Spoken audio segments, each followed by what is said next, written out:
pinapahayag ng ilang senador na biglang nagbago yung kanilang pananaw sa issue ng charter change. Very, very active advocate for charter change.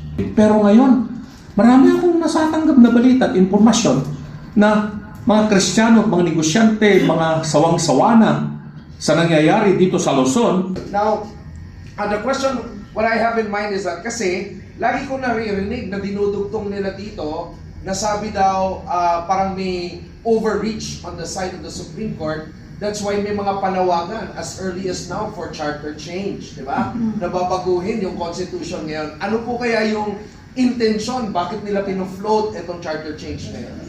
Well, ako ay very, very active advocate for charter change. 40 years ko na po ito. For 40 years na po ako nakikipaglaban dito. So, the Constitution was enacted 1987. So magpo 40 years. Since then, pinaglalaban ko ng palitan natin tong Constitution na ito. Kasi darating doon sa punto na ganito ang mangyayari. And I don't want to say na ako ay prophetic or what, pero talagang nakita ko na ganito ang mangyayari. Kasi basahin mo talaga yung Constitution na yan. Yung sistema at istruktura ng ating pamahalaan ay hindi naaayon para sa interes ng karamihang mamamayang Pilipino. Kung hindi, pinoproteksyonan at binibigyan ng malayang karapatan lamang ang mga mayayamang mga tao. Maging sila man ay Pilipino o dayuhan, ay sila ang makikinabang dito sa konstitusyon. At ganun nga po ang nangyari. So ang Pilipinas ngayon, it's not really actually the democratic country or republican country that we have been dreaming of to be. Katulad ng sa Europe, katulad ng Malaysia, Singapore, Japan, no, South Korea, or the United States or Canada, na ating talagang sinasalugan. Hindi. The situation in the Philippines is we are an oligarchy. Yung mga mayayamang mga negosyante na kontrolado nila ang mga politiko. Kung titignan ninyo, halos lahat ng political parties, maliban sa PDP Laban, ay kontrolado ng mga negosyanteng mayayaman na sila ang nagpapatakbo ng mga partido na ito. So kung anong sasabihin nitong mga mayayaman nito, susunod yung kanilang mga kalyadong mga politiko, lalong-lalo na sa Kongreso at sa Senado. Kaya kung magkakaroon man ng pagbabago ang saligang batas, hindi lamang baguhin itong provision tungkol dito sa impeachment na gustong yun ang panukalang naririnig ko na pinapahayag ng ilang senador na biglang nagbago yung kanilang pananaw sa issue ng charter change para lang sa impeachment. Ay hindi po sa akin kung magtutuloy-tuloy man itong charter change na ito. Malawakang pagbabago ng saligang batas sa sistema, istruktura at forma ng gobyerno at ibalik ang kapangyarihang totoo sa taong bayan. Pabor po ako dyan kung talagang tunay ang pagbabago. At mangyayari lamang po yan kung magiging constitutional convention.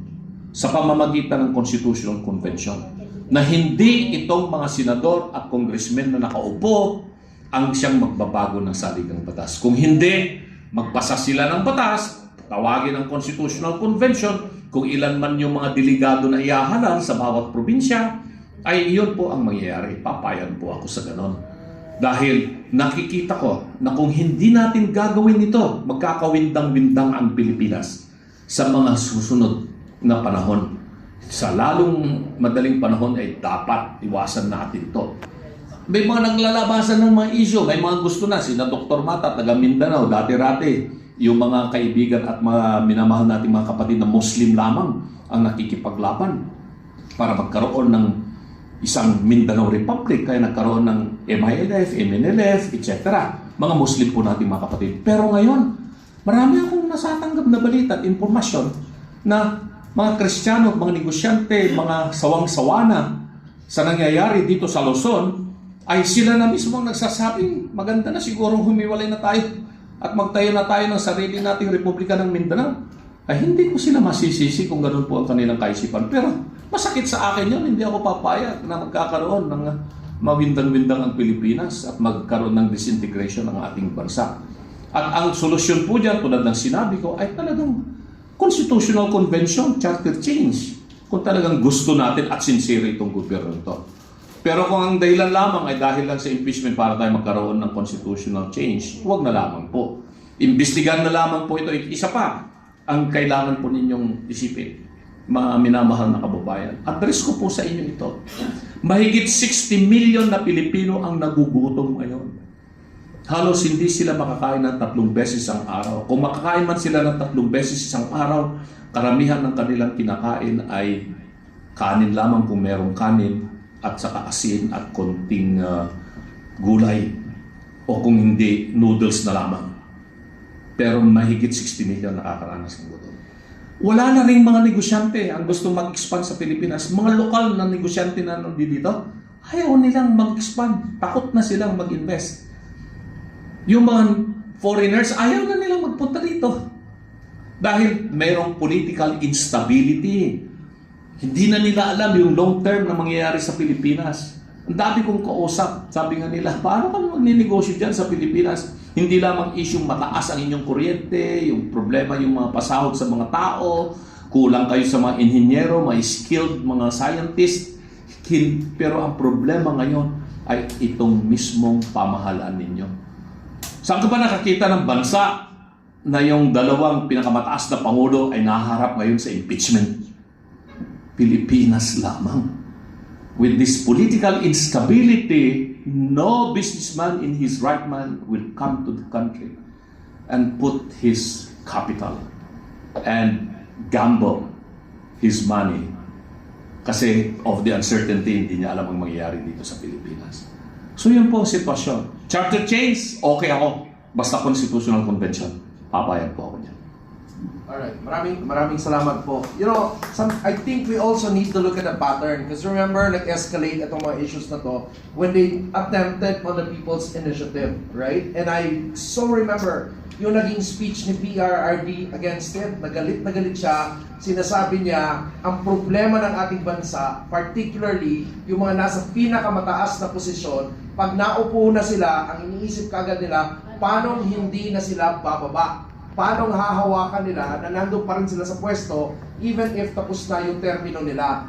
And at the time, he was pointing out that, you know, the intention for the People's Initiative was actually to hold on to power, right? At ngayon, pinufloat na naman nila yung charter change simply because the Supreme Court challenged yung proseso na gusto sana nilang umusog. Tama ba yung pagkatagalog ko? The process that they want to progress eventually kasi question siya. Tapos ngayon, kinonect nila yon for charter change. Ang niisip ko ngayon, di kaya they're just trying to reuse again the same intention, the same playbook, kaya lang ini-spin nila differently this time kasi nga may resistance na at that time dun sa People's Initiative. Kaya nga sinasabi po ni Atty. Lambino, alam nyo, halos wala na pong, ako nakikita ko dito bilang negosyante, na parang halos ang hirap-hirap, no? Ang hirap-hirap ibangon ang ekonomiya ng Pilipinas. Lahat po ng economic barometers natin ngayon, baba. Yung mga investors natin ngayon, lumalabas na sila, ayaw na nilang pumasok sa Pilipinas para mag-invest. Sobrang hirap. Sa totoo lang, it's just, I think it's really just God, no? That will have to intervene to really save the Philippines. Pray po natin, lagi ang Pilipinas, at naniniwala din po ako na ang Diyos active to save the Philippines. Naniniwala ba kayo doon? Alright.